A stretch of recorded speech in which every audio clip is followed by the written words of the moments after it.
Buenas noches a todos. Muchas gracias por estar conectados a pesar de la hora. Me da muchísimo gusto poder estar aquí con ustedes y platicar de un tema que me parece pues bastante apasionante, que son los trastornos funcionales gastrointestinales. Esta plática la diseñé pensando en el día a día del consultorio y de cómo podemos resolver con algunos tips y algunas cuestiones basadas en la evidencia, cómo podríamos resolver los trastornos que todos los pediatras vemos en la consulta. Bueno, los objetivos de esta plática será reconocer la definición de los trastornos funcionales gastrointestinales que se han actualizado desde el 2016 con Roma 4, describir el panorama epidemiológico, conocer un poco de la fisiopatogenia de los trastornos funcionales gastrointestinales, dominar las herramientas clínicas para un diagnóstico oportuno y puntualizar los distintos tratamientos hablados por la ciencia. Bueno, empezando con el tema, trastornos funcionales gastrointestinales en general, tanto en niños como en adultos, se define como padecimientos gastrointestinales crónicos y recurrentes. Esto es muy importante porque la mayoría de ellos van a estar recurriendo y van a ser trastornos que no van a quitarse en un solo día, sino van a estar como teniendo eventos repetitivos. Los síntomas son muy comunes, pueden estar únicos, con presentación única o en combinación, y los más importantes o los más frecuentes en síntomas van a ser el dolor abdominal, la distensión, alteraciones en el patrón de las evacuaciones, regurgitaciones, plenitud gástrica, entre otros. Es importante mencionar que estos trastornos funcionales, como su nombre lo dice, no tienen una explicación estructural o bioquímica, es decir, no tenemos una alteración anatómica, no hay una inflamación alta a nivel histológico, no tenemos una alergia, por ejemplo, detrás de ellos, sino que simplemente ocurren sin una explicación como tal de base, ¿no? Y importantísimo, el diagnóstico está basado en síntomas después de una evolución médica apropiada. Incluso esto cambió en Roma 4. Ahora no se necesitan hacer estudios clínicos para poderlos diagnosticar, fuera de la clínica, perdón, sino únicamente con nuestro juicio clínico podemos basarnos en síntomas y después de esta evaluación médica podemos diagnosticarlos. Algo también importante de los trastornos funcionales es que no se consideran como tal una enfermedad, sino es un tipo de intestino o en el caso del tubo digestivo del estómago, etcétera, donde tenemos ciertos problemas o síntomas, pero que realmente no los consideramos una enfermedad. Esto a veces cuesta trabajo entenderlo porque no estamos hablando de una enfermedad como tal, pero sí de un trastorno que nos puede dar síntomas y muchas personas viven con estos problemas. Enfocándonos directamente en la edad pediátrica, podemos aquí observar en esta gráfica que particularmente en pediatría tenemos presentaciones clínicas que abarcan en los menores de 12 meses y particularmente después de los 4 años podemos hacer diagnósticos también de trastornos funcionales. En esta primera sesión nos enfocaremos en los de los primeros 12 meses y en la siguiente sesión hablaremos justo de qué sucede con esos trastornos en niños y adolescentes. Los dividimos en general dependiendo del síntoma. Por ejemplo, este grupo de trastornos que están acá son más asociados a dolor porque van a tener como común denominador o síntoma pivote el dolor, aunque cada uno va a tener características distintas. Y en el periodo de menores de 12 meses tenemos una variedad más importante de síntomas porque tenemos desde el reflujo fisiológico, cólico lactante, disquesia del lactante, constipación que se puede presentar prácticamente desde el nacimiento, diarrea funcional y rumiación infantil. Este modelo biopsicosocial nos intenta explicar en grandes rasgos todos los trastornos funcionales gastrointestinales. Es decir, hoy en día no decimos que solo tiene una explicación biológica, sino sabemos que también hay un trasfondo psicológico y social. Los síntomas están como coexisten con síntomas psicosociales. Y algo importantísimo es que eventos estresantes al inicio de la vida son el factor más importante asociado con la intensidad de los síntomas. ¿A qué me refiero con eventos estresantes? Está documentado que niños, por ejemplo, que son abandonados por sus padres o que viven en guarderías o en casas hogares más bien, son niños que van a tener mayor incidencia de trastornos funcionales y sus síntomas van a ser mayores. Entonces, el inicio de la vida es muy importante tomar en cuenta esta crianza en la cual tenemos una crianza respetuosa, pero a la vez receptiva de lo que el niño va necesitando para evitar que después tengan trastornos de este tipo. Sabemos también que está afectado el eje cerebro-intestino, que hoy lo conocemos incluso como han cambiado, ya no consideramos que solo son trastornos digestivos o gastrointestinales, sino más bien una alteración del eje cerebro-intestino, en donde esta comunicación no llega a ser tan efectiva y a veces tenemos intensidad de síntomas. Y algunos factores desencadenantes, particularmente la dieta, es un factor muy importante en la presentación de estos síntomas, pero también son las infecciones, el uso de antibióticos, y aquí ya también entramos en el tema psicosocial, porque también factores estresantes o niños con personalidades un poco más estresantes, pues van a tener un mayor número de síntomas. En los menores de 12 meses, esto todo el mundo lo sabemos, la mayoría de los trastornos funcionales gastrointestinales se pueden englobar en estos tres, que es el reflujo fisiológico, el estreñimiento funcional y el cólico lactante. Sabemos hoy en día que más del 50% de los lactantes sanos van a presentar cualquiera de estos tres síntomas y más del 80% de los que presentan trastornos van a tener más de uno. Es decir, es difícil que encontremos un lactante que solo tenga cólico o que solo tenga estreñimiento o que solo tenga reflujo, sino va a haber una combinación de estos tres, y aquí es cuando también el juicio clínico es muy, muy importante. Vamos a hablar de unos casos clínicos. Como les decía, son casos clínicos muy sencillos que seguramente no les va a costar trabajo resolver, pero nos va a ayudar un poco a ir llevando el tema y poder un poco identificar. Entonces empezaremos con el primer caso clínico. Este es el caso de José Miguel. Es un masculino de 2 meses de edad que tiene como antecedente que tuvo un nacimiento prematuro tardío a las 35 semanas. Tiene una alimentación mixta, predominantemente seno materno, pero también tenemos fórmula de rutina.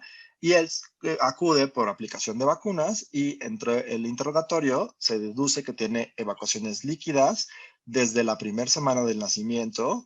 No tienen moco, no tienen sangre, son de 6 a 8 veces por día, en escasa cantidad, explosivas, acompañadas de abundante gas y un poco de eritema perianal. Si se dan cuenta en esta presentación clínica, pues es muy común que los lactantes de 2 meses tengan estos síntomas. Sin embargo, pues es algo que puede llegar a preocupar a los padres. Lo exploramos y lo encontramos sin ninguna alteración, salvo que el abdomen se encuentra globoso, timpánico, pero no tiene realmente ningún signo que nos preocupe. Y la madre, que eso sabemos que ocurre muy frecuentemente en nuestras consultas, decide hacerle un coprológico porque piensa que su niño tiene alguna enfermedad, y nos reportan unas sustancias reductoras positivas en 3 cruces. Aquí, bueno, pues la pregunta sería ¿cuál es el diagnóstico clínico?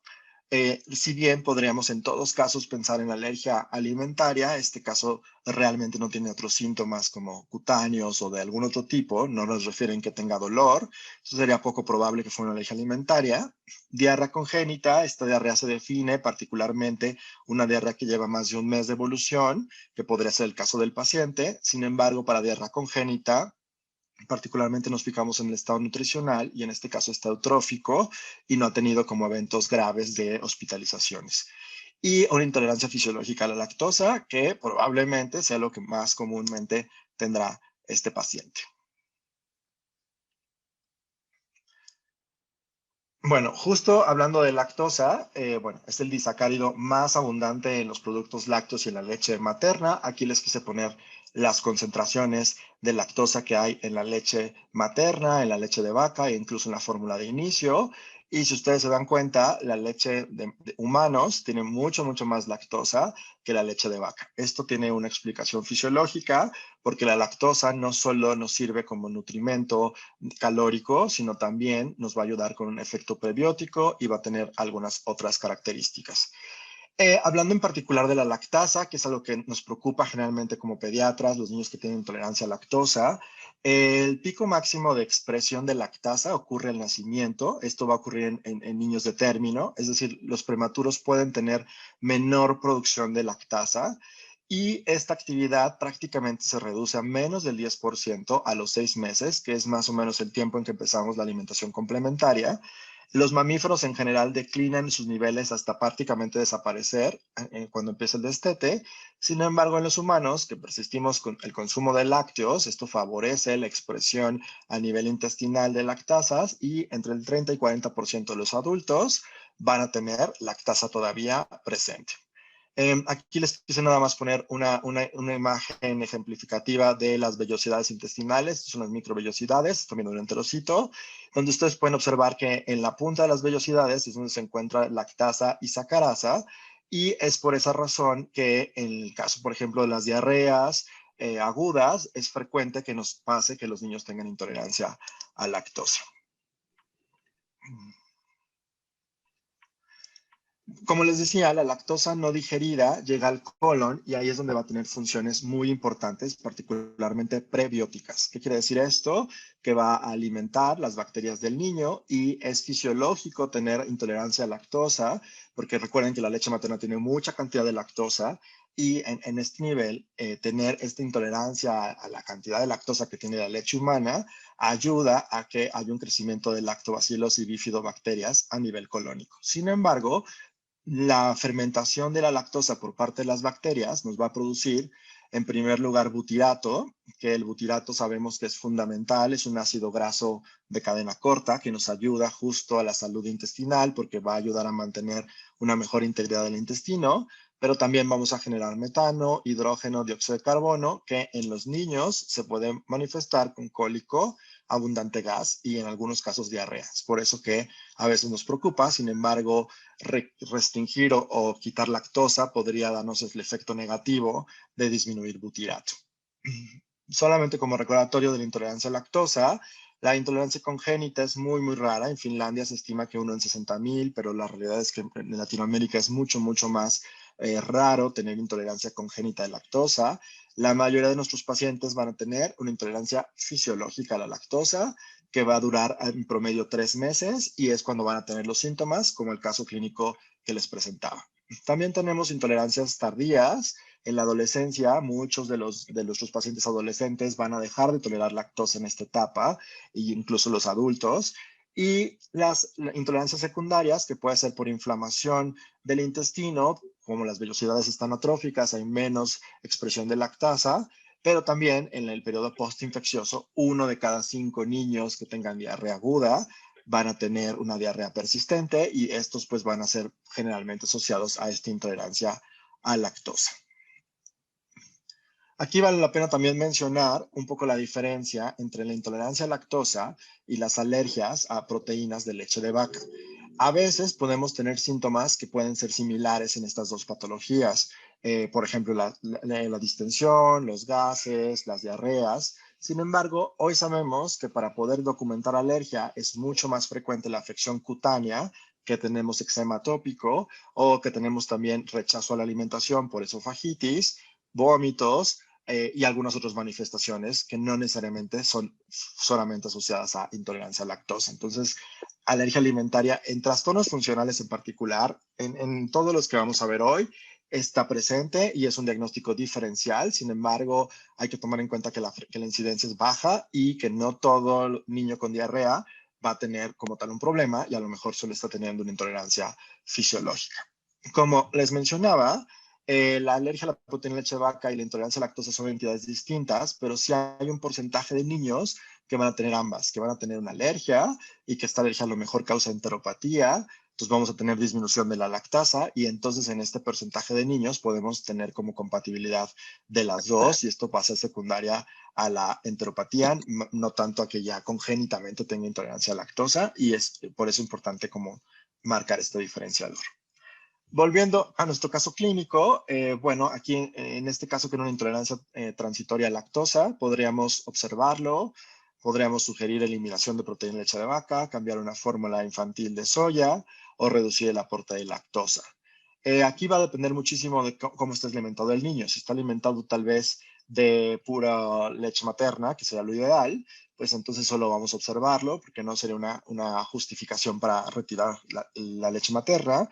Si estamos en un niño alimentado con fórmula, podríamos utilizar una reducción de lactosa. Sin embargo, consideren que quitarla, o sea, una fórmula sin lactosa, pues vamos a terminar perdiendo este efecto prebiótico. Entonces, por eso es bueno una reducción del 50% como máximo de lactosa. En este caso, en niños muy sintomáticos, podría ser de beneficio para ellos. El tratamiento como tal consiste, como siempre en estos trastornos funcionales, vamos a estar educando a los papás Esta es la parte más complicada que nos cuesta, pero que es muy importante hacerlo. La educación de los padres va a mejorar en 3 meses, paciencia.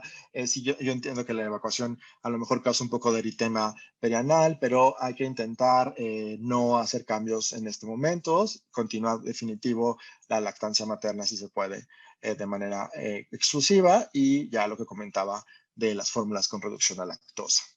Justo hablando de beneficios de la lactosa, no solo estamos hablando del efecto prebiótico que les mencionaba, sino también es importante para la palatividad y también para la absorción de calcio y zinc. Está demostrado que los niños que consumen fórmulas con lactosa, y eso cuando se comparan con niños que consumen fórmulas sin lactosa o muy, muy reducida en lactosa, un 1% de lactosa, estos niños tienen una menor absorción o menores niveles de calcio y zinc, que es importante a esta edad tener estos niveles correctos para el correcto crecimiento justo de estos niños. Bueno, eso fue el primer caso clínico. Espero que se les haya hecho pues muy común, que siento que este caso la mayoría de las veces lo vemos en la consulta. Vamos al caso 2, de otro también muy, muy parecido. Vamos a hablar sobre Renata ahora. En este caso, Renata tiene 2 meses de vida, igual que José Miguel. También va a consulta de seguimiento. Y aquí lo que empezamos a detectar, bueno, tiene una alimentación mixta, leche humana predominante, complementada con fórmula después de cada toma. Esto es muy común, que las mamás sientan que no tienen suficiente producción de leche y decidan como en cada toma estar complementando, y también le ofrecen fórmula cada que llora. Tenemos tabaquismo pasivo positivo, es primigesta, nació por cesárea y no tuvo mayor complicaciones porque fue una cesárea electiva. Sin embargo, ella presenta episodios de llanto y agitación diarios, de predominio vespertino y nocturno, sin un desencadenante aparente y sin exacerbantes ni atenuantes. La exploramos y, como muchas veces sucede en el consultorio, en esta exploración física vemos que no tenemos nada relevante, incluso se deja revisar muy bien, el peso es adecuado para su edad, está tranquila, reactiva, hidratada, no encontramos nada en la piel, no encontramos ninguna alteración nosotros a la exploración.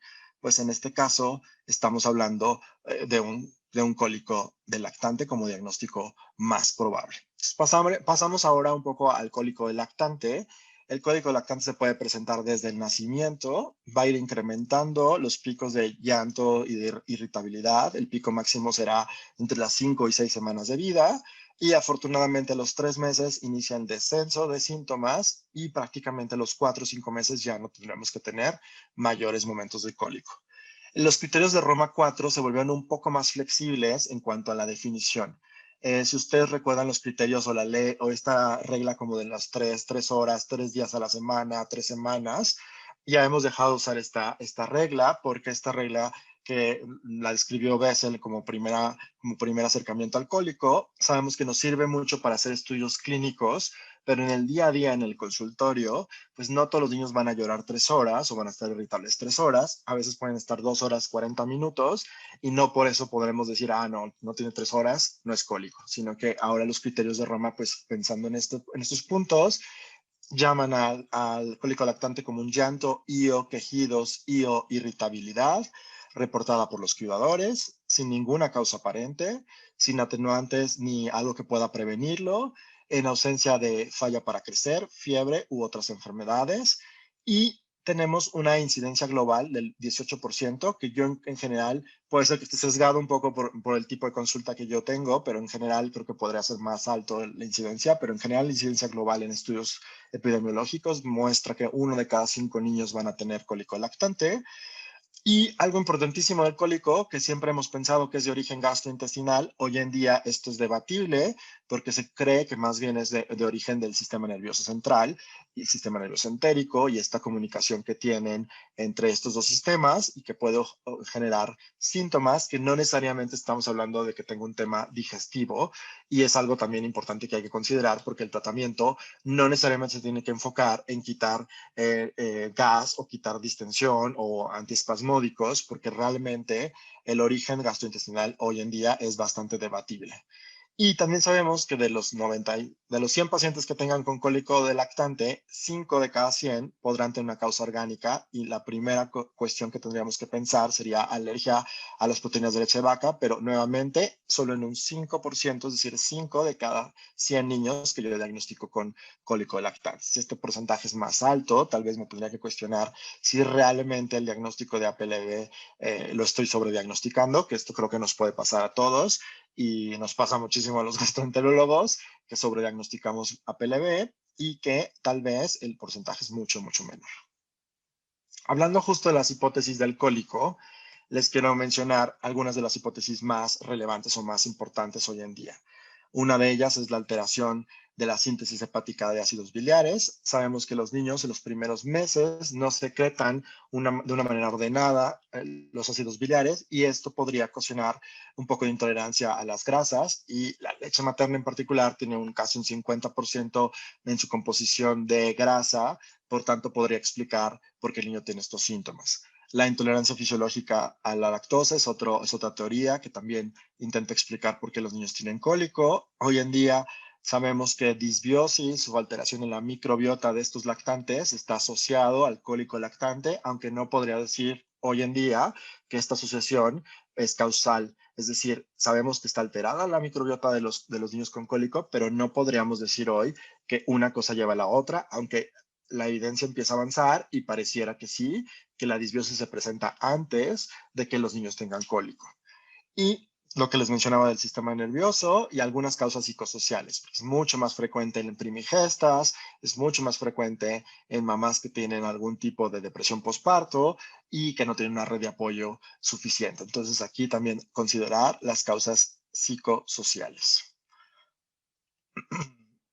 Hablando justo de disbiosis, les decía que la evidencia ha avanzado cada vez más y sabemos desde los 90 que hay una diferencia en la cantidad de clostridiales que hay en los niños que tienen cólico cuando los comparamos con niños sanos. También sabemos, después de otros estudios, que la composición de microbiota puede ser predictor porque la microbiota se ha estudiado como desde el nacimiento y se ha visto cambios en la composición de microbiota predictores de qué niño va a tener cólico o qué niño no va a tener cólico. Entonces pareciera que la microbiota es algo que tenemos que cuidar muchísimo como pediatras. Y también se ha visto que los niños que lloran menos o que tienen menos asociación al llanto son niños que tienen mayor abundancia y diversidad justo de bacterias productoras de butirato. Si se acuerdan, les mencionaba como de lactosa se fermenta y se genera butirato. Estas bacterias son esenciales, convertidoras a butirato, para disminuir el llanto. Y, por ejemplo, en el caso de una mayor asociación de llanto, se ha visto que son niños que tienen mayor abundancia de Escherichias, de Klebsiella, Serratia, Yersina y Pseudomonas. Es decir, nuevamente la microbiota tiene un impacto importante, aunque sabemos que esto es más asociación, más que causalidad, pero bueno, está teniendo evidencia de que es predictora.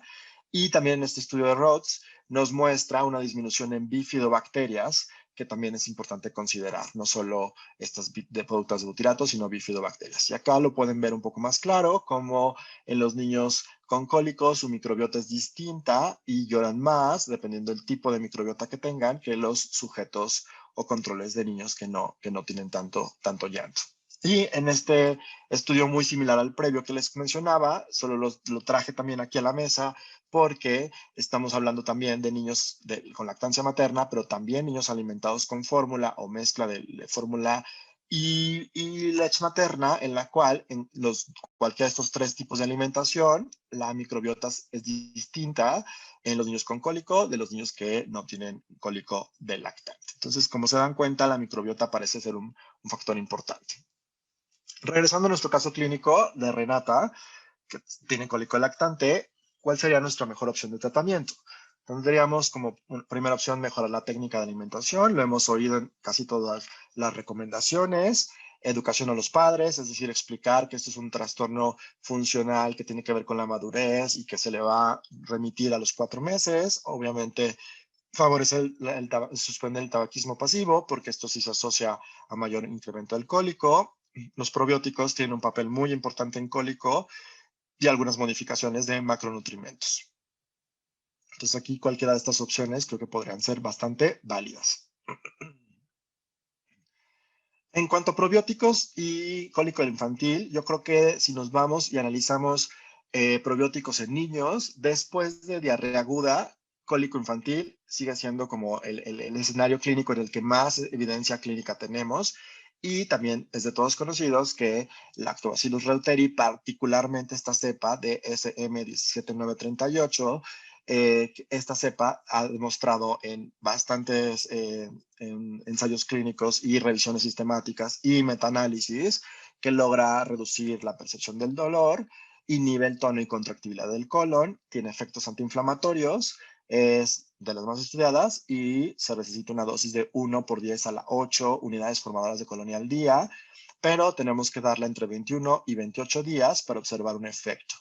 También hoy sabemos que esta cepa probiótica tiene un efecto directo en los niños alimentados con lactancia materna exclusiva y en ellos se ha visto una reducción del llanto después de al menos 14 días de uso, de 49 minutos al día y un NNT de 2.6. Es decir, la evidencia apoya a que lo usemos en niños alimentados con lactancia materna exclusiva.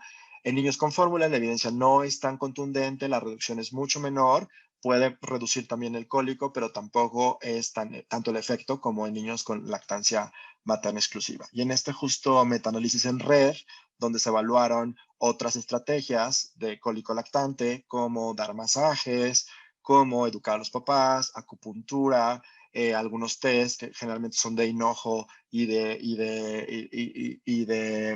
manzanilla, o algunos otros antiespasmódicos, la estrategia que mejor funcionó fue justo el Reuteri, esta cepa.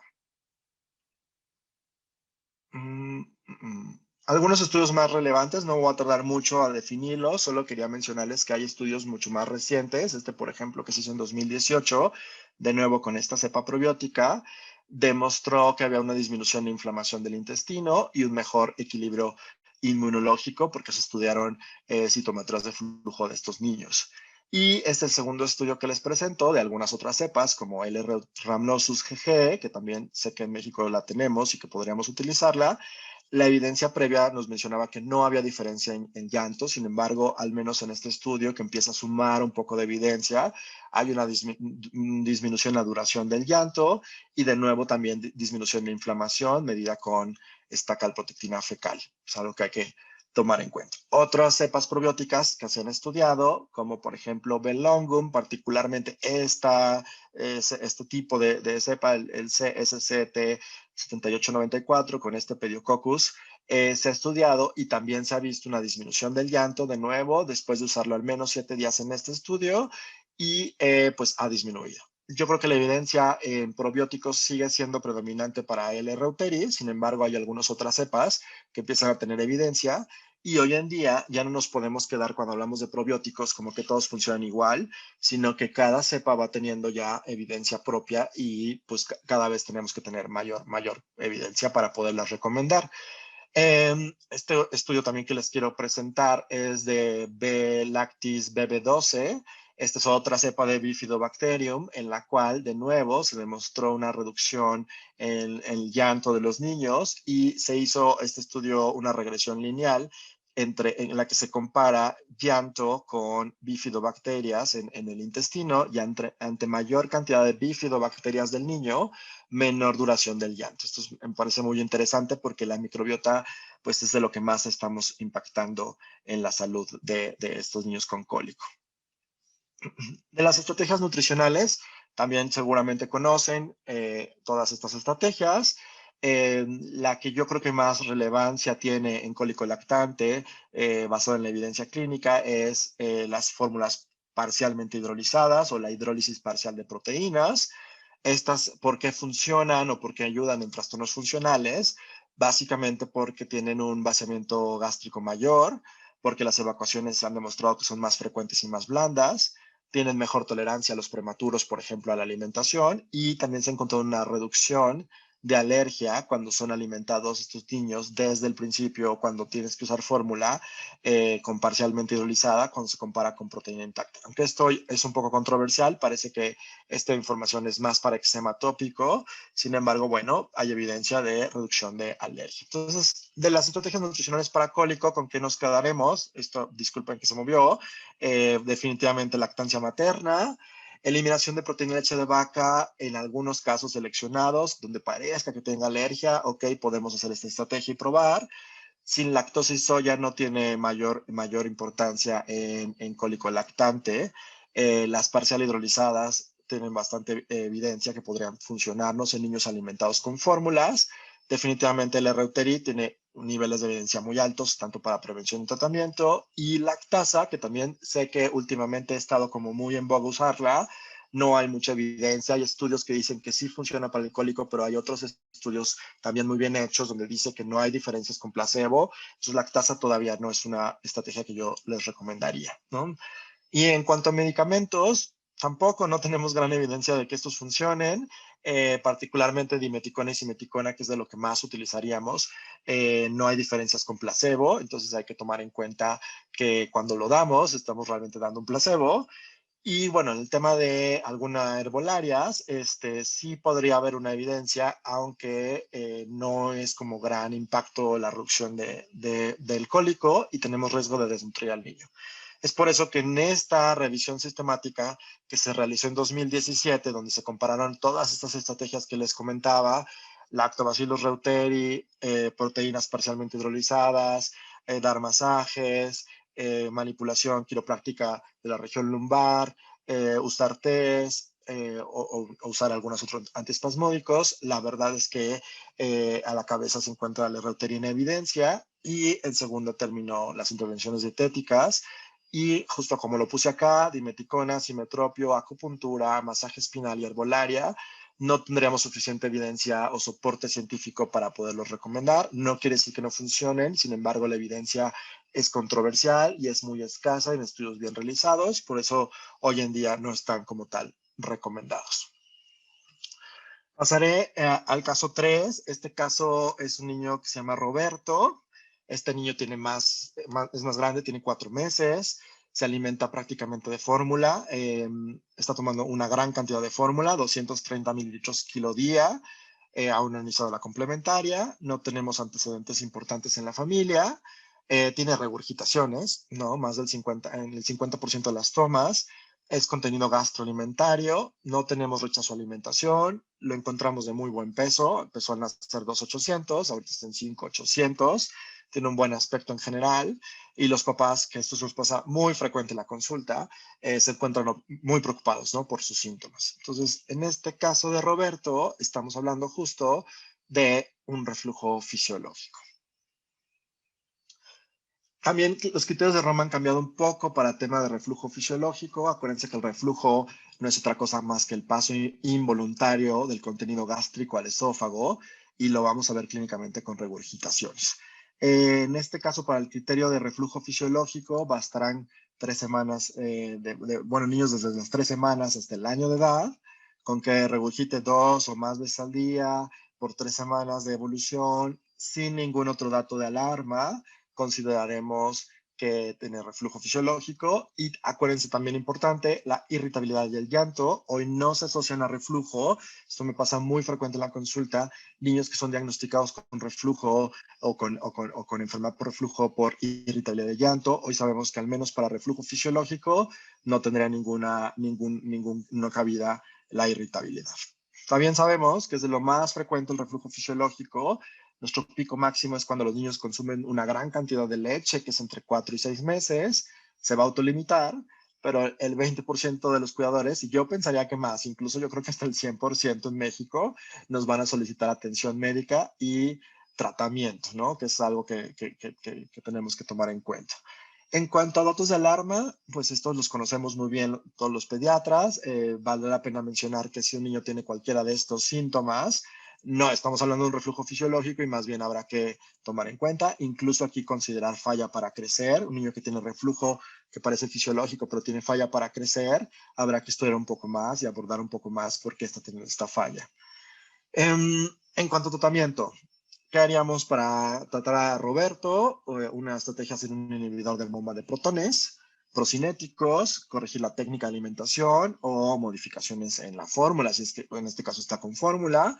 Eh, Aquí realmente el mensaje sería no utilizar medicamentos. Hoy sabemos que tanto los antiácidos como los procinéticos tienen efectos deleterios por los cuales no se recomiendan el reflujo fisiológico. Y hablando justo de reflujo fisiológico, vale la pena mencionar, por ejemplo, el colchón antirreflujo, que sabemos que puede incrementar incluso el riesgo de muerte súbita lactante y que realmente entre más levantado esté el niño, hay padres que duermen a los niños sentados en una silla de carro o en un silloncito, entre más sentados, más regurgitaciones tendremos porque aumentaremos la presión intragástrica. Y corregir la técnica de alimentación, que es algo que todos lo sabemos, yo creo que casi que sí, de examen, ¿no? Nos dicen reflujo fisiológico, es la técnica. Hoy en día es bastante controversial porque realmente no se ha demostrado en estudios que al corregir la técnica el niño vaya a mejorar, probablemente mejore con el tiempo, con la madurez. Sin embargo, vale la pena evitar aerofagia, estos papás que dan el biberón y que están como quedando el biberón como todo el tiempo volteándolo, o que hasta que se acabe la última gota y dejan al niño ahí chupando el biberón. Esta aerofagia, aunque querramos sacarla, pues no todo el aire va a salir y puede causar aumento de la presión intragástrica. Y desde luego tenemos que pensar en lactancia materna y regresar a lactancia. En el tema de espesantes, sabemos que nos han bombardeado mucho con fórmulas antirreflujos que pueden ayudar a quitar los síntomas. Y bueno, la realidad es que sí, un espesante nos va a reducir los síntomas. Es mejor una fórmula que ya tenga el espesante a agregar un espesante a la fórmula porque daremos muchas más calorías. Y aquí el mensaje también es no suspender lactancia por un reflujo fisiológico. O sea, no tendría ningún sentido hacerlo y espero que no lo hagan. En cuanto a espesantes, tenemos de muchos tipos. La verdad es que no hay diferencias clínicas. En este análisis lo que les menciono es qué pasa con maíz, qué pasa con fibra de soya, con algarrobo. Realmente no hay diferencias y ojo, hay que tener mucho cuidado porque los niños que se alimentan con fórmulas antirreflujo se aumenta el riesgo de ganancia ponderal e incluso de sobrepeso y obesidad. Entonces, habrá que tomar en cuenta esto antes de iniciarlo, ¿no? Y, por ejemplo, en el caso del garrobo, como genera sorbitol, pues nos puede dar diarrea, que en el caso de muchos niños, que a lo mejor les damos justo porque tienen reflujo fisiológico y a lo mejor estreñimiento, podría subfuncionarnos, pero de nuevo, si está comiendo, como el caso clínico que les presento, 230 mililitros kilo día y además le agregamos un espesante, ese niño va a tener obesidad en la edad adulta o en la adolescencia. En cuanto a vaciamientos gástricos, pues no hay nada mejor que la leche materna, como lo pueden ver acá. Se ha estimado que la hidrólisis de proteínas también nos puede ayudar a vaciar un poco más rápido la cámara gástrica y eso disminuir síntomas. Creo que en un niño que está con algún tipo de fórmula podría ser una estrategia que habrá que considerar. De nuevo, el tratamiento farmacológico no tiene ninguna cabida en reflujo fisiológico y, por ejemplo, en este estudio europeo se estimó que el 60% de los pediatras en Europa usaban antiácidos como tratamiento de reflujo fisiológico y esto no es tan viejo. Este estudio fue 2016, entonces es algo que todavía sigue estando vigente y hay que seguir insistiendo en no usarlo. ¿Qué pasa con probióticos? Ya les hablaba del cólico lactante y cómo los probióticos nos pueden ayudar a bajar un poco los síntomas, en promedio 1 hora. En reflujo fisiológico, también algunas cepas se ha visto que disminuyen el reflujo porque aumentan la motilidad esofágica. Esto pues tiene este efecto además directo en el movimiento intestinal. Es por eso que hay unos estudios que han demostrado disminución en las regurgitaciones diarias. Sin embargo, la evidencia todavía no es tan contundente como para poder decir úsenlo, sino parece que es prometedor. Y de nuevo, los estudios que más tenemos son con Reuteri, de nuevo DSM 19938, porque puede ayudar a reducir los eventos de regurgitaciones. Pasando al caso clínico 4, me parece que este es el último caso clínico que les mencionaría hoy. En este caso, estamos hablando de una niña de nuevo de 4 meses, que tiene una alimentación inicialmente lactancia materna exclusiva. La mamá regresó a trabajar, por muchas razones sociales decidió utilizar fórmula y la niña empezó a presentar evacuaciones disminuidas en frecuencia, con consistencia dura, abundantes, cólico, asociado a disminución del apetito, y pues a la exploración física encontramos una masa palpable en hipogastrio, resto prácticamente sin alteraciones, incluso la región perianal no encontramos alguna alteración, y aquí el tacto rectal demostró una impactación fecal sin una estenosis palpable. Es importante mencionar que en un niño de 4 meses que empezó con este cuadro clínico después del cambio de alimentación y que tenemos evacuaciones grandes o gruesas, en general con esto podríamos pensar que no se trata de una enfermedad de Hirschsprung, porque en la enfermedad de Hirschsprung las evacuaciones son delgadas o acintadas, aquí son gruesas, y además la exploración está eutrófica, entonces lo más probable es que en este caso sea una constipación funcional o un estreñimiento funcional. Yo creo que es de todos los trastornos funcionales en los menos de 12 meses. A la par, yo creo que de reflujo, lo que más vemos nosotros es estreñimiento funcional. Aquí vale la pena sí diferenciar entre estreñimiento funcional y disquesia, porque se tratan distinto y tienen como escenarios distintos y pronósticos distintos. Para criterios de Roma 4, en disquesia lactante, antes decíamos que antes de los 6 meses, para Roma 4 se abrió este espacio a 9 meses. Son niños que lloran mucho antes de evacuar, se ponen rojos, tienen mucho como síntomas y los papás llegan al consultorio diciendo que están estreñidos. Sin embargo, las evacuaciones son muy blandas y no encontramos ningún otro problema. Incluso si los papás deciden poner un supositorio, casi sale el supositorio luego, con las evacuaciones muy blandas o semilíquidas. Aquí la clave para el diagnóstico es la consistencia, nos iremos con una disquesia. Por el contrario, si las evacuaciones más bien son duras, tienen impactación fecal, son de gran calibre, tenemos datos como de incontinencia, es decir, está manchando el pañal como de popó, pero no logra evacuar como completamente, entonces podemos integrar el diagnóstico de estreñimiento y si no tiene datos de alarma, un estreñimiento funcional.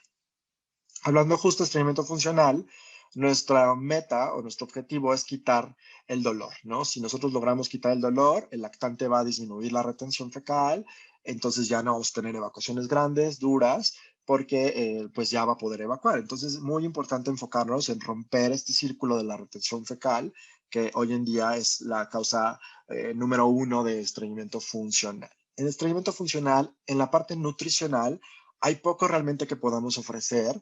De nuevo, la lactancia materna nos va a ayudar muchísimo. Si estamos en casos con que están alimentados con fórmulas, tal vez tendremos que usar algunas fibras vegetales, como son GOS y FOS.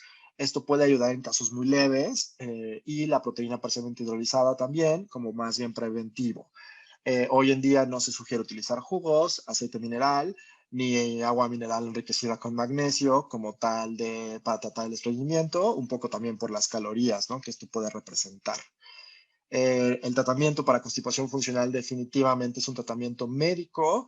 En menores de 6 meses, el tratamiento que está más aprobado, que más estudios contiene, sería lactulosa, es bastante eficaz, aunque puede incrementar la producción de gas. Y después de los 6 meses, no hay diferencias clínicas significativas entre utilizar proetilenglicol y leche magnesia, por lo cual cualquier opción podría ser buena.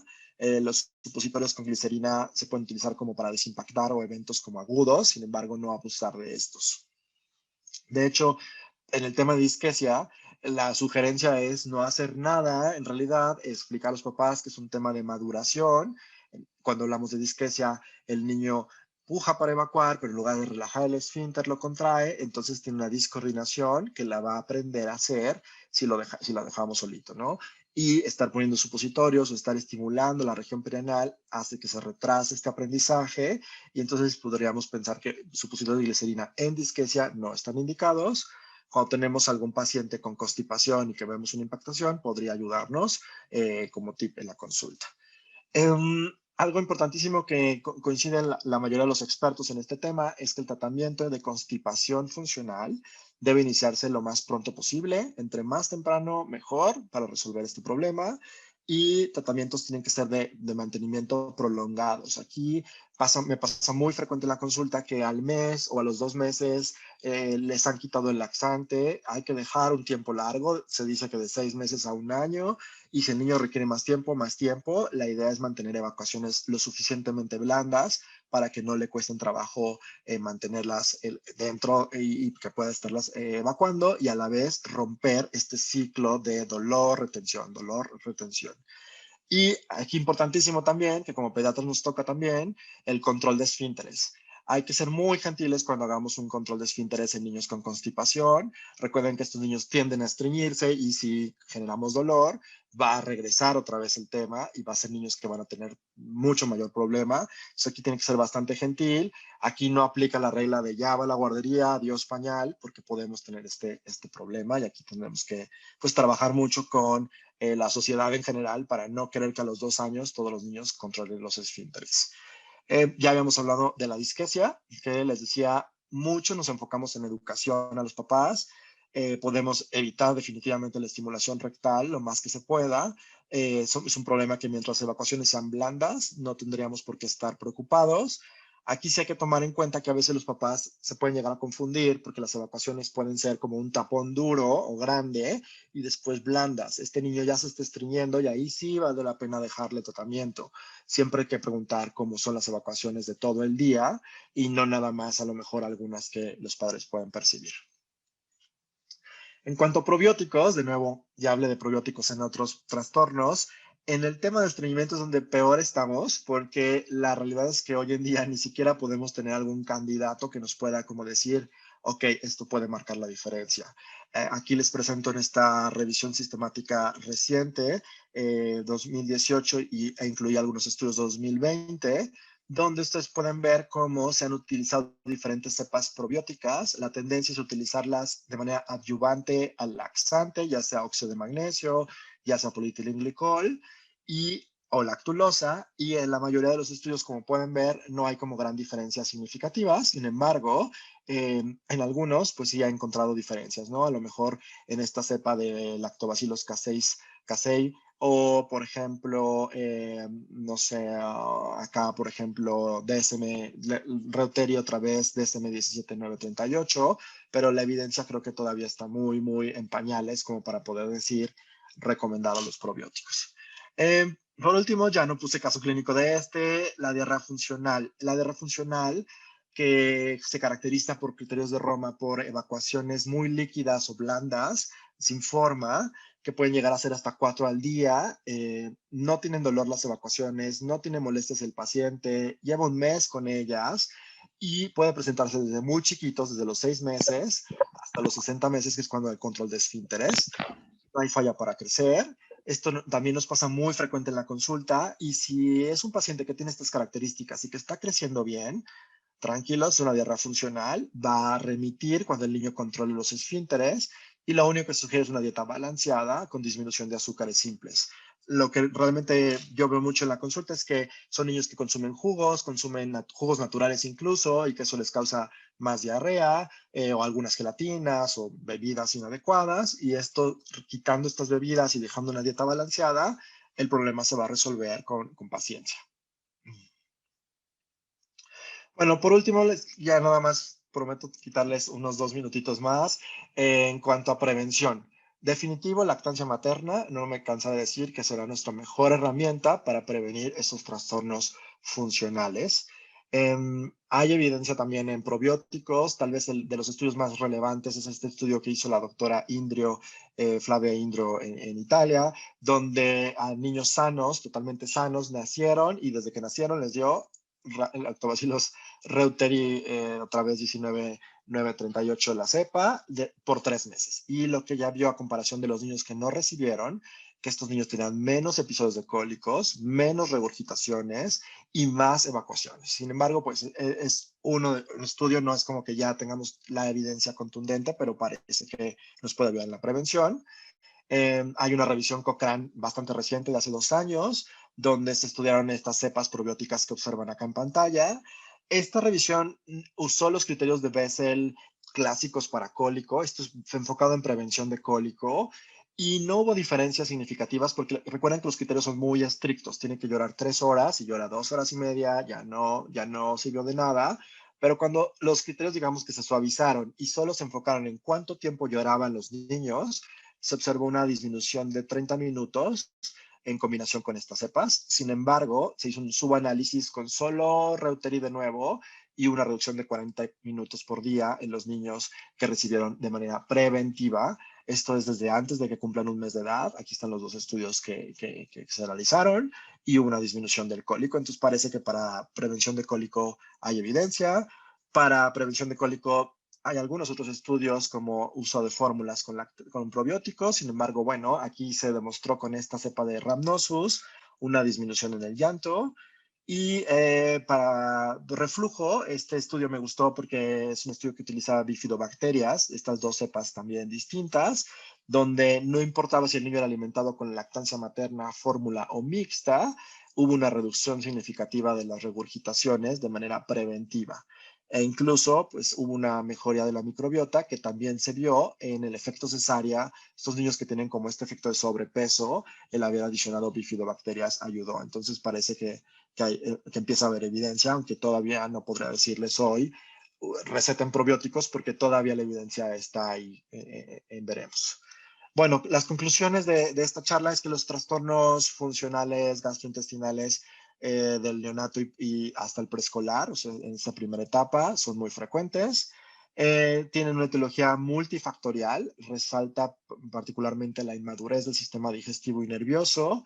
Los criterios clínicos nos ayudan a integrar un diagnóstico y poder dar un tratamiento oportuno. Las mejoras en las estrategias son relacionadas con educación de los papás. Es muy importante la comunicación entre el médico y los padres en este tipo de trastornos. Fomentar siempre la lactancia. Es más, si está tomando por alguna razón fórmula, yo lo que les invito siempre a las mamás es solo lactancia exclusiva y con esto vamos a ver mejoría. Y los probióticos tienen evidencia clínica para algunos trastornos, tanto en prevención como en tratamiento, como lo mencionaba hace unos momentos. Muchas gracias por su atención y quedo atento si hay alguna pregunta o comentario. Te agradezco muchísimo tu tiempo, tu profesionalismo, evidentemente toda la experiencia que nos compartes. Recibiste muchas felicitaciones en el chat de la plática. Evidentemente en esta parte siempre seguimos aprendiendo. Y bueno, en esta parte decías, bueno, es hablar del crecimiento. Y creo que todo tiene que ver con el crecimiento, ¿no? Definitivamente sabemos que si es un niño que no se alimenta bien, si es un niño que no lo asimila bien, que no se nutre bien, que los papás se estresan y eso hace que no se logre lo que estamos buscando, pues definitivamente no vamos a lograr que un niño crezca y que un niño se desarrolle de forma adecuada en todas sus áreas en cada etapa, ¿no? Entonces, bueno, me parece que son conceptos que todo pediatra definitivamente los tenemos que tener. Y bueno, habrá, ¿no? O sea, yo en esa parte yo ya no manejo esa área, pero pues definitivamente como pediatra es algo muy, muy común. Aquí es, antes que otra cosa, Patricio, bienvenido. Ahora sí que muchísimas gracias por ser parte de nuestro equipo, ¿no? De nuestro equipo médico, continuar con esta retroalimentación académica. Y bueno, agradecer a la Sociedad Mexicana de Pediatría por ahora sí que el apoyo que nos da en poder, en esta parte el apoyo que nos, dame un segundito, es que ahí hubo una falla. No. Espérame, es que ahí hay como un sonido y ya me cortaron la inspiración. No, creo que sí. Bueno, no importa. En esta parte, agradecer a la Sociedad Mexicana de Pediatría por el apoyo que nos da en tener el aval curricular de estas sesiones y evidentemente mantenernos con esta educación médica continua. Y antes de empezar con las preguntas, darte las gracias por ser parte de Gulliver y hoy en especial es un día en lo personal para mí muy, muy importante porque realmente hace un año se inauguró este proyecto, ¿no? Y hoy se cumple, hoy es nuestro aniversario, así que realmente nos estás privilegiando con esta reunión, el poder cumplir un año de este gran proyecto, de esta gran ilusión y de tener estas sesiones académicas para seguirnos actualizando. Así que Muchísimas gracias a todos los que están conectados y Patricio por tu tiempo. Y nada más, antes de las preguntas, recuerden contestar en el chat la encuesta para que con eso puedan estar en la lista de asistencia y se puedan emitir las constancias. Y Patricio, te dicen que, bueno, excelente plática como siempre. ¿Y cuál es la dosis sugerida de lactobacilos para prevenir el cólico, el llanto? ¿Qué se sugiere? Y quizá yo en lo personal, a lo mejor sé que a veces marcas es un poco complicado dar en alguna sesión, pero realmente, ¿qué es lo que nos recomendarías como una buena alternativa sin estar buscando opciones que quizá no sean las ideales? Muy buena pregunta. Justo creo que hoy la evidencia nos dice que nos tenemos que fijar en el nombrecito, ¿no? Por ejemplo, preguntaban de lactobacillus justo reuteri, pero hoy sabemos que hay que hacer estudios de bioequivalencia para poder decir que el DSM-1938 funciona igual que otros, ¿no? Entonces, por eso les hice mucho hincapié en las cepas, ¿no? Incluso en bifidobacterias, las que les presenté, viene con todo su nombre completo, porque nos tenemos que empezar a acostumbrar a hablar de nombres con cepas y todo. Ahora, también la dosis puede variar mucho. Por ejemplo, antes de contestar la pregunta, como para contextualizar, en la diarrea, por ejemplo, aguda, que se puede utilizar lactobacillus GG, la dosis es muy importante, o por ejemplo en Saccharomyces, se ha evidenciado que cuando usamos diarrea aguda, Saccharomyces, tenemos que usar más de 500 miligramos al día, y a veces podemos decir, bueno, la recomendación dice un sobrecito de 200 cada 12 y nos quedamos cortos. Lo mismo pasa con los probióticos en cólico y en llanto. La dosis que hoy se estipulada es 1 por 10 a la 8. En general, creo que hay dos presentaciones en México, la que todo el mundo conocemos, Biogaya, en gotitas, y ahora creo que hay una que se llama NanCare, que es en sobrecitos. El sobre viene de 1 por 10 a la 8 y las gotitas 5 gotas son 1 por 10 a la 8. Entonces, al menos para el tema de lactantes, está muy estandarizado para los estudios, tanto para prevención y tratamiento, que la dosis es 5 gotas o un sobre, que es 1 por 10 a la 8 unidades formadoras de colonias una vez al día. Aquí no importa si lo dan en ayuno, con la comida, después de la comida. Algunos dicen que como estas cepas se alimentan de lactosa, es mejor darla justo antes de comer, porque pues con la leche materna vamos a ayudar al crecimiento. Sin embargo, realmente no es que estos sean como medicamentos con farmacodinámica y farmacocinética, sino mantener una dosis diaria nos ayuda a estar manteniendo el intestino como recubierto de esta cepa y que haga sus efectos directos antiinflamatorios y todo esto que ya les comentaba, ¿no? Creo que con eso se contestó. Digo, no es que nos pague nadie, la verdad son los dos laboratorios que podemos conseguir en México en cuanto a Reuteri. Sí, no, en esta parte la verdad es que es mucho por la experiencia, porque bueno, finalmente muchas ocasiones van y nos visitan, pero en realidad no contamos con la experiencia y a veces nos dejamos llevar nada más con el marketing, pero finalmente pues tú tienes esa experiencia y bueno, ¿qué podemos hacer de primera instancia, no? Y aquí en esta parte quizá un poquito, Patricio, siempre es mi pregunta dirigida a, como pediatras hacemos la primer parte, hacemos esta parte de inicio, porque bueno, esta es, o sea, finalmente el pediatra es el pilar del crecimiento y el desarrollo de los niños en todas las etapas y muchas veces se inicia con un tratamiento. ¿En qué momento tienen que pensar en mandártelos para que evidentemente, o sea, cuánto tiempo, ¿no? Me espero 2 semanas, me espero 6 semanas, me espero a que el crecimiento se caiga. ¿En qué momento puedo pensar en poder trabajar en esta parte en equipo? Porque bueno, pues, evidentemente los bebés tienen, ¿no? Todos estos problemas desde el nacimiento, ¿en qué momento poder interactuar?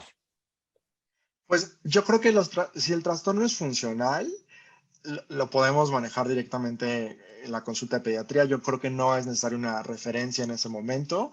Nosotros como pediatras, y como vieron, hice hincapié en datos de alarma, ¿no? Evidentemente, si el niño tiene un trastorno funcional más un retraso del crecimiento, más una anemia, algo pasa en el desarrollo, ese niño tiene algo más, hay que referirlo rápido. A veces, y digo esto también como tip, pasa muy seguido, seguro les pasa a todos, que los papás no nos creen, ¿no? O que necesitan como que reforzar esta información. Entonces ahí también puede ayudar un poco, para ayudar un poco con el coach de los papás, la referencia para explicar, ok, si tiene un trastorno funcional, es cierto, no se desesperen, yo sé que llora todos los días y que ya quisieran regalar al niño o cambiar de pediatra 30 veces. Aquí puede ayudar muchísimo la confianza que tengo con los papás y en ese caso creo que podemos apoyar mucho. Pero yo me enfocaría un poco más en cuando tengamos dato de alarma, particularmente el crecimiento, sangrados, eczema, que vemos que ya no está cuadrando en estos trastornos. Aquí también creo que, Angie, también me gustaría comentar de los trastornos funcionales. A veces creemos que el niño solo le pasa a niños sanos, pero hoy sabemos que niños que tienen lupus pueden tener también problemas, niños que tienen diabetes, niños que tienen algún otro problema tiroideo, lo digo por tu área, ¿no? Pero realmente todos estos niños pueden además tener un problema funcional y aquí es donde a veces nos puede costar trabajo como diferenciar, ¿no? Y ahí también podemos apoyar mucho. Pasa mucho en enfermedad inflamatoria intestinal, Crohn, CUSI, estas enfermedades que también pueden tener el niño un tema emocional que le condiciona síntomas, ¿no? Entonces, algo que también de nuevo tenemos que dejar de pasar es que si tenemos niños con enfermedades, puede tener una enfermedad y además tener un trastorno funcional, ¿no? Entonces, trabajar en equipo creo que podría ayudar mucho en este punto. Creo que eso es algo importante y que siempre reitero, ¿no? A mí, bueno, parte de nuestro equipo es justamente eso, es trabajar en equipo y hacer referencia y que nosotros realmente somos el apoyo para ustedes como pediatras en el punto de que ustedes inicien un tratamiento, pensar que puede resolverse, pero en el momento en el que no hay esa respuesta que estamos buscando, pues definitivamente es trabajar en equipo, ¿no? Y eso es, creo que es parte de lo que quisiéramos como transmitir. Y bueno, en esta parte, Patricio, te preguntan, te siguen felicitando, muy bonita plática, y hablan respecto al reflujo en niños de 4 o 5 años que tendrían, bueno, se tendría que descartar alguna hernia yatal o alguna patología. Sí, totalmente. Si el niño empezó con síntomas después del año, este niño no es un reflujo fisiológico y hay que abordarlo. Lo primero que hay que descartar es un tema anatómico y después de esto tendríamos que ver si no hay una inflamación que explique la dismotilidad, ¿no? Y que esto cause el síntoma. Pero si después del año no es un dato de alarma para pensar en que hay que abordarlo. Perfecto. Y preguntan, ¿qué opinas de la leche de cabra? Bueno, la leche de cabra está diseñada para niños con alergias, particularmente a proteínas de leche de vaca. Tiene ahí un tema en cuanto a un porcentaje relativamente alto de cruzamiento, es decir, hay niños que tienen alergia a proteínas de leche de vaca y también alergias de leche de cabra. Entonces, podría ser una estrategia, pero tomar en cuenta que el cruzamiento de estas dos alergias es importante, ¿no? Es una estrategia más.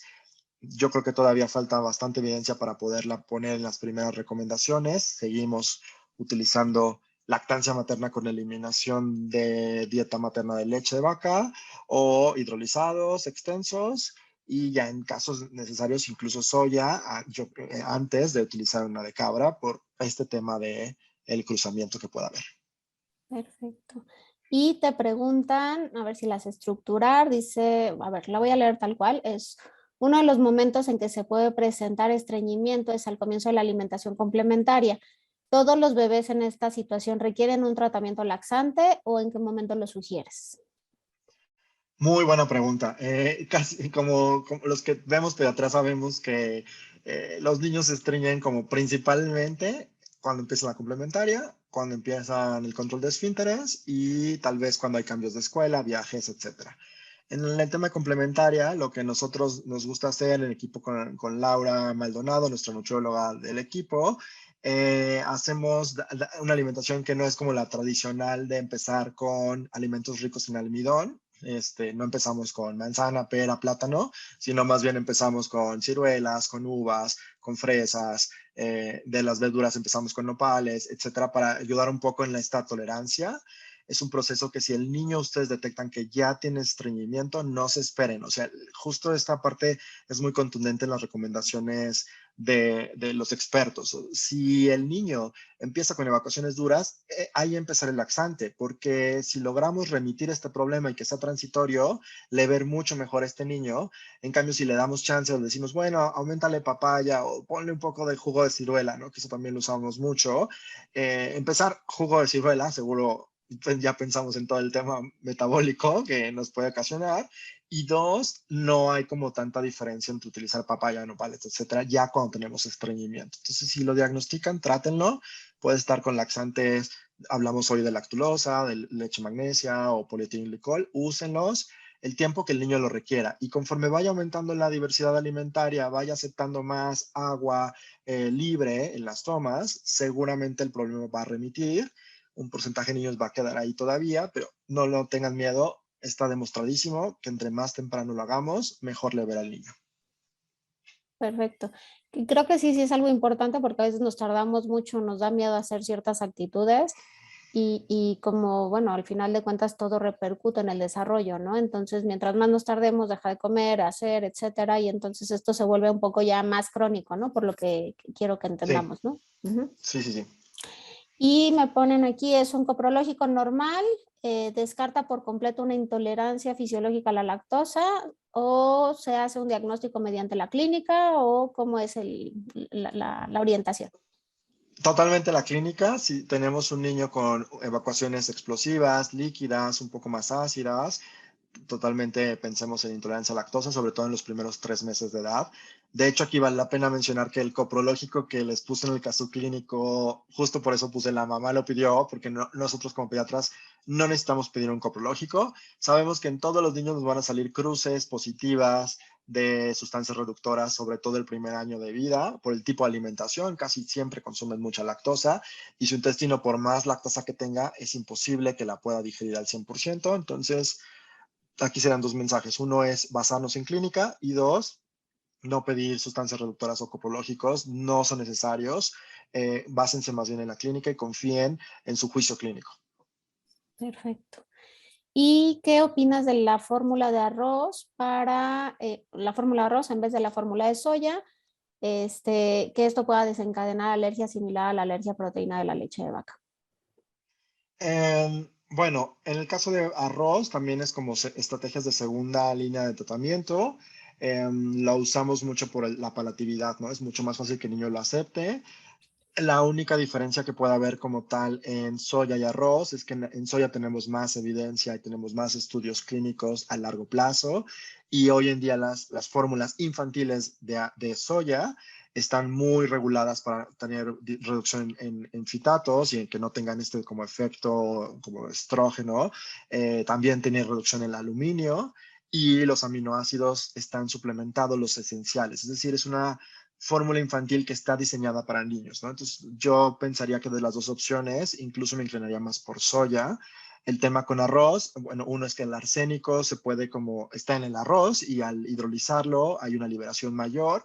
Algunas fórmulas están un poco restringidas por FDA y por COFEPRIS, por los niveles que pues, empiezan a ser altos de arsénico.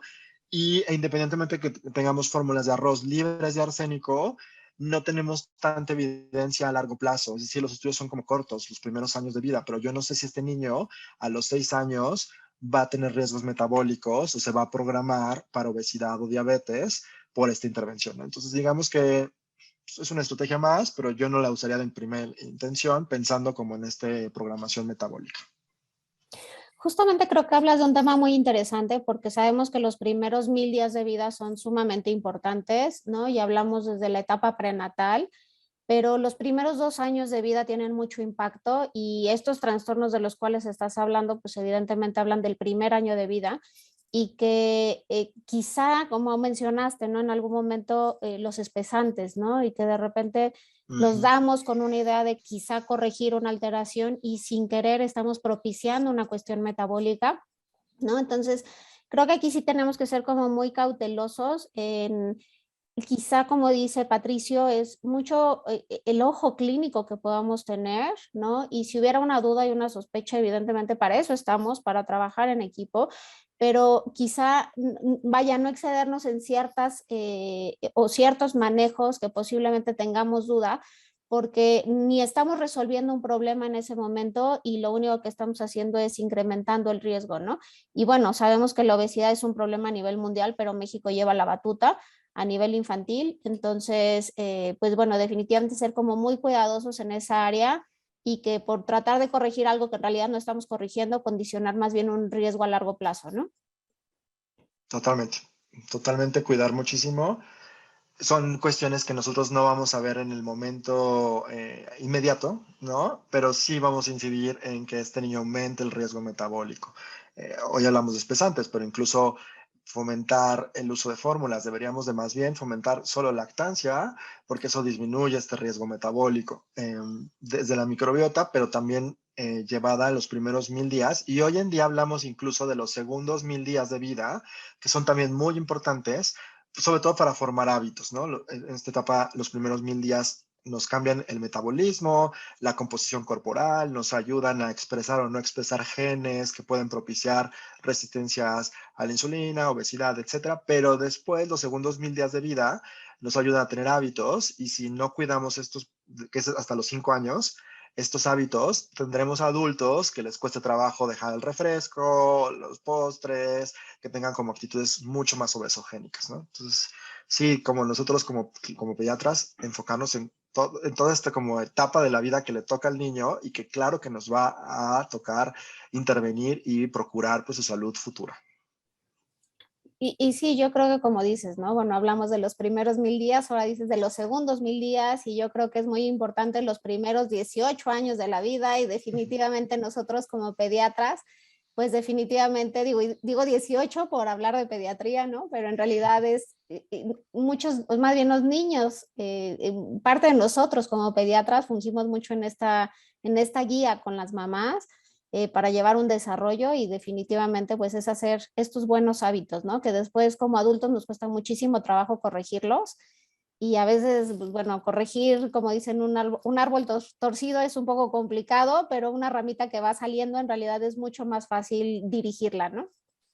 Totalmente. Y te preguntan aquí, Patricio, si una paciente tiene disquesia y tiene evacuaciones o heces blandas, ¿qué debemos de hacer si evacúa cada 4 o 5 días? Muy buena pregunta. Eh, Según los expertos, yo dirían nada. O sea, explicar que ese patrón es habitual. Yo creo que, como intentando ser un poco más equilibrado o hablando un poco desde mi punto de experiencia, yo creo que después de 72 horas, si el niño está molesto, no podría pasar mayor cosa si utilizamos un supositorio para ayudarle como en esta parte. De nuevo, depende mucho la clínica del niño, porque hay niños que evacúan cada 4 días y no tienen ningún síntoma y comen perfecto y no están molestos y está bien, ¿no? Yo creo que aquí el punto es no abusar de los supositorios, ¿no? No esperar que el niño cada que tenga un coliquito como de que va a evacuar, mamá se desespere y le dé estrés que llore y entonces ponga un supositorio, porque ahí sí el niño va a esperar el supositorio para evacuar y tenemos todo un trastorno de la mecánica de la defecación. Si somos equilibrados, 3 a 4 días y el niño está molesto, creo que no pasaría mayor cosa. Aunque si no se quieren ir como a la recomendación de los que hacen las publicaciones, dirían nunca, ¿no? No hay que usarlos nunca, nunca, nunca. Y esto también creo que va siendo parte de la experiencia que va haciendo cada médico, porque seguramente acá habrá algunos médicos que digan, no, nunca necesito usarlos, y algunos que quieran usarlos diario. Yo les diría, no lo usen diario, porque obviamente cada sensación de evacuación es una oportunidad del niño que tiene para aprender a hacerlo bien. Entonces, en general, lo que yo hago es, como última estrategia, y tal vez al principio masajito abdominal, a lo mejor un poco de estimulación perianal con como el mismo supositorio, etcétera, pero no meter el supositorio, sino como ser un poco más cauteloso, ¿no? Porque, insisto, este estímulo, nosotros aprendimos a evacuar, pues no nacemos aprendiendo. O sea, cuando un niño nace, es totalmente un reflejo, un poco de evacuación, la saca, ¿no? Y por eso tenemos niños que al principio, cada vez que comen leche materna, tienen evacuaciones. Pero este proceso de aprendizaje de evacuar, y que nosotros reconozcamos las sensaciones y que digamos, quiero ir al baño y voy al baño, es un proceso que tiene varias fases. Y la fase 1 es la coordinación, que el niño aprenda a pujar y a relajar el piso pélvico y a relajar el esfínter, porque acuérdense que hay una parte voluntaria.